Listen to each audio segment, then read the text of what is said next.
देश में इस वक्त वक्फ बोर्ड कानून को लेकर बड़ी खबरें सामने आ रही है। बता दें कि संसद के दोनों सदनों में ये विधेयक पास होने के बाद देश में मुस्लिम वर्ग की ओर से विरोध प्रदर्शन जारी है। बंगाल में भी इस वक्त वक्फ बोर्ड कानून को लेकर प्रदर्शन जारी है और वहाँ की हालत बेहद खराब है। कई जगह हिंसा आगजनी जारी है। ऐसे में ममता बनर्जी सरकार ये सब रोकने में असमर्थ दिखाई दे रही है। तो वही दूसरी ओर विपक्ष के नेता मोदी सरकार के खिलाफ सुप्रीम कोर्ट में याचिका दायर कर इस कानून पर रोक लगाने की मांग कर रहे हैं।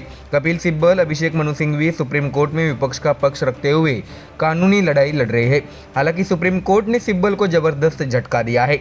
मुस्लिम पक्ष की ओर से दलीलें देते हुए कपिल सिब्बल ने एक्ट पर सवाल उठाते हुए कहा है कि इसमें हिंदू की एंट्री को लेकर आर्टिकल 26 का उल्लंघन किया गया है। तो वही अब आम आदमी पार्टी के नेता और सांसद संजय सिंह ने भी वक्फ बोर्ड कानून को लेकर मोदी सरकार पर निशाना साधा है। क्या है पूरी खबर, आइए जानते हैं विस्तार से। दर्शकों, जानकारी दे कि वक्फ कानून में हाल ही में किए गए संशोधनों की संवैधानिक वैधता को चुनौती देने वाली याचिकाओं पर सुप्रीम कोर्ट में गुरुवार को दूसरे दिन सुनवाई जारी रही। भारत के मुख्य न्यायाधीश न्यायमूर्ति संजीव खन्ना, जस्टिस संजय कुमार और जस्टिस के.वी. विश्वनाथन की बेंच ने केंद्र सरकार को जवाब दाखिल करने के लिए 7 दिन की मोहलत दी है। सरकार ने अदालत को भरोसा दिया कि इस दौरान डीनोटिफिकेशन या नई नियुक्ति नहीं की जाएगी और अगली सुनवाई 5 मई को होगी।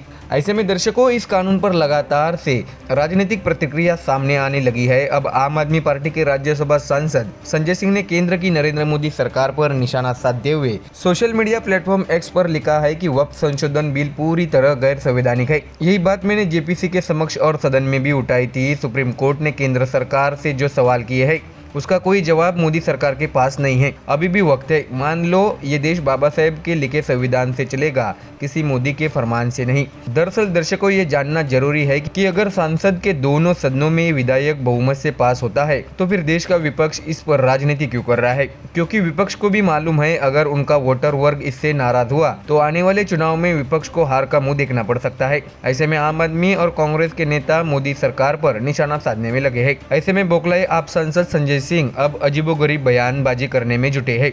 उन्होंने ये भी कहा है कि मोदी के समर्थक सुप्रीम कोर्ट को धमकाने में जुट गए हैं। बीजेपी न संविधान मानती है न कोर्ट। मोदी जी के मंसूबों को धक्का लगा है। बीजेपी धार्मिक संपत्तियों पर कब्जा करके अपने दोस्तों को देना चाहती है। इन्होंने काशी में 300 से अधिक मंदिर तोड़कर जमीन अपने दोस्तों को धंधा करने के लिए दे दी। तो वही सुप्रीम कोर्ट में सरकार के पक्ष में सॉलिसिटर तुषार मेहता ने पक्ष रखते हुए कहा है कि यह मुद्दा ऐसा नहीं है कि कोई सेक्शन देखकर उस पर फैसला किया जाए। इसके लिए पूरे कानून और इतिहास को भी देखना होगा। कई लाख सुझावों पर गौर करके यह कानून पारित हुआ था। उन्होंने कहा कि यदि अदालत कोई आदेश जारी करती है तो उसका बहुत बड़ा प्रभाव पड़ेगा। तो देखा दर्शकों, कैसे अब एक बार फिर वक्फ बोर्ड कानून पर विपक्ष ने अपनी राजनीति शुरू कर दी है। ऐसे में संजय सिंह द्वारा दिए गए इस बयान पर बीजेपी द्वारा तीखा हमला बोला जा सकता है।